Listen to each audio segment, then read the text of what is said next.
మీ బంగారం తాకట్టులో ఉందా? నెల నెల వడ్డీ కట్టలేకపోతున్నారా? ఆచారి గోల్డ్ 9030022345.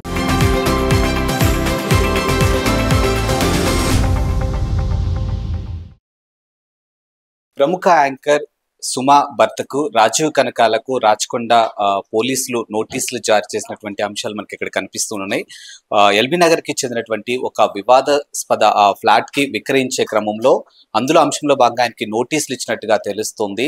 కరెక్ట్ గా ఏడాది క్రితం ఎల్బీ నగర్ లో ఉన్నటువంటి ఒక ఫ్లాట్ ని ప్రముఖ సినీ నిర్మాత అయినటువంటి విజయ్ చౌదరికి రాజీవ్ కనకాల ఈ ఫ్లాట్ ని విక్రయించినట్టుగా తెలుస్తుంది. ఆ తర్వాత అదే ప్లాట్ ని దాదాపుగా 70 లక్షలకి సంబంధించినటువంటి వర్తబుల్ గా ఈ ప్లాట్ ని విజయ్ చౌదరి కూడా ఎల్బీ నగర్ కి చెందినటువంటి శ్రవణ్ రెడ్డికి విక్రయించినట్టుగా తెలుస్తుంది. ఆ రోజు నుంచి ఈ రోజు వరకు కూడా విజయ్ చౌదరి శ్రవణ్ రెడ్డి ఎప్పుడు కలిసినా కూడా ఈ ఫ్లాట్ కి సంబంధించినటువంటి అంశాలు అడిగినప్పటికీ కూడా ఆయన మాట దాటేస్తూ వస్తున్నారు తప్పితే దాదాపుగా సంవత్సర కాలం పూర్తయినప్పటికీ కూడా అసలు ఆ ఫ్లాట్ కి సంబంధించినటువంటి పొజిషన్ కానీ దానికి సంబంధించినటువంటి డీటెయిల్స్ ని కానీ ఎక్కడా కూడా ఆయన చెప్పినటువంటి పరిస్థితులు లేకపోవడంతో శ్రవణ్ రెడ్డి ఇదే అంశం పైన ఇప్పుడు పోలీసుల్ని కలవడం జరిగింది. సో దీనిపైన విజయ్ చౌదరి పైన కూడా ఆయన ఎల్బీ నగర్ పిఎస్ లో కూడా హయత్ నగర్ పిఎస్ లో కూడా ఆయన మీద కంప్లైంట్ చేయడం జరిగింది. ప్రస్తుతానికి పోలీసులు కూడా అంటే ఈ వివాదాస్పద ఫ్లాట్ కి సంబంధించినటువంటి అంశంలో భాగంగా విజయ్ చౌదరిని A1 గా కూడా పోలీసులు దీనికి సంబంధించినటువంటి FIR లో నమోదు చేసినట్టుగా తెలుస్తుంది.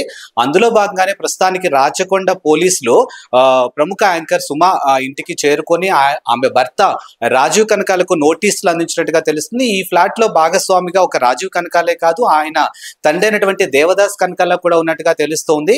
ఈ అంశంలో భాగంగా ఇప్పుడు పోలీసులు సుమా ఇంటికి వెళ్లారు అనేది మాత్రం చాలా స్పష్టంగా తెలుస్తుంది. అంటే ఎల్బీ నగర్ పరిధిలో ఉన్నటువంటి హయత్ నగర్ ఆ ప్రాంతంలో ఉన్నటువంటి ఆ రెవెన్యూ డిపార్ట్మెంట్ కి సంబంధించి ఏదైతే ఒక ఫ్లాట్ ఉందంటే దాదాపుగా 421 ఫ్లాట్ కి సంబంధించినటువంటి నెంబర్ ఏదైతే ఉండిందో దాన్ని 70 లక్షల వర్త్ గల ఈ ఫ్లాట్ ని కరెక్ట్ గా 1 ఇయర్ బ్యాక్ విజయ్ చౌదరి దగ్గర శ్రవణ్ రెడ్డి తీసుకున్నాడు. అంటే ఇదంతా కూడా కంప్లీట్ గా ఒక లింక్ సిస్టమ్ ద్వారా నడుస్తున్నట్టుగా తెలుస్తుంది.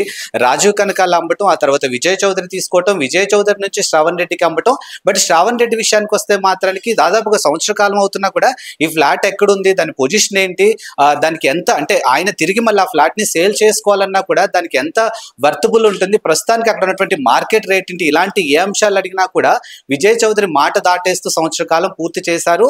ఇక ఈ అంశాన్ని ఆయన భరించలేని పరిస్థితుల్లో పోలీసులను కూడా కలవక ముందే విజయ్ చౌదరితో మాట్లాడేటువంటి పరిస్థితుల్లో భాగంగా ఆయన అంటే దీనికి సంబంధించినటువంటి అంశాలని ఇంకాస్త డెప్త్ గా అడిగే పరిస్థితులు చేసినప్పటికీ కూడా ఆయన బెదిరించి తెర మీదకి తీసుకురావడంతో ప్రస్తుతానికి శ్రవణ్ రెడ్డి అయితే పోలీసుల్ని కలవడం జరిగింది, పోలీసులను ఆశ్రయించడం జరిగింది. సో ప్రస్తుతానికి ఈ అంశం పైన పోలీసులు కూడా ఆరా తీస్తూ ఉన్నారు. అందులో భాగంగానే సుమా వరకు అంటే సుమా ఇంటి వరకు కూడా వెళ్ళడం జరిగింది. మరి దీనిపైన రాజీవ్ కనకాల పిఎస్ కి హాజరయ్యి దీనిపైన వివరణ ఇస్తాడంటే ఆయన ఏ టైంలో ఈ ఫ్లాట్ నమ్మాడు, నిజంగానే 70 లక్షల వర్తబుల్ ఫ్లాటా కాదా, ఇలాంటి అంశాలపైన ఇప్పుడు ఆయన పోలీసులకి వివరణ ఇవ్వాల్సి ఉంటుంది. దాని ఆధారాల ప్రకారం కూడా పోలీసులు ఈ కేసుని ముందుకు తీసుకెళ్లే ప్రయత్నం చేయబోతున్నారు.